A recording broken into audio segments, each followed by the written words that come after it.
moi, ça fait 10 ans que je suis entrepreneur. Il y a des périodes où j'ai eu des grosses baisses de chiffre d'affaires. Alors des fois, tu as pas envie de les regarder, donc tu t'acharnes et puis, bah, ça marche vraiment pas. Donc tu continues de t'acharner, mais non, ça marche toujours pas.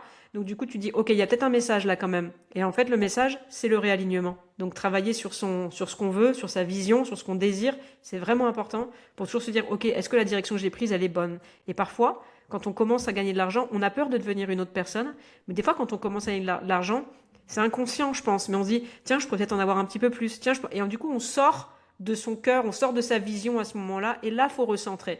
Mais vous inquiétez pas qu'il y aura toujours les messages qui vous diront, là, ça va pas. Donc quand vous êtes dans un blocage, quand l'activité chute, ou elle ne décolle pas, ou elle fonctionne pas, bah, réalignez, en fait. Et c'est vrai que nous, en plus, il y a une espèce de piège, je dirais, dans notre milieu, où, vu qu'il y a des problèmes de légitimité par la technique, de pas savoir résoudre tel problème, de pas pouvoir si, on a l'impression qu'il faut, enfin beaucoup ont l'impression qu'il faut se blinder techniquement et savoir faire ci, et pouvoir faire aussi bien des sites e-commerce que des sites de réservation, que des sites de ci, que des sites de ça. Être un généraliste qui peut absolument tout faire. Il y a la peur du rejet aussi, hein, Bien sûr. d'arriver devant quelqu'un et de dire mais non, je sais pas faire. Et ça, Mm, on en a parlé aussi. mm. Ça fait partie de la posture. Et pourtant, parfois, il n'y a pas mieux que de pouvoir dire, bah, écoutez, je sais pas faire.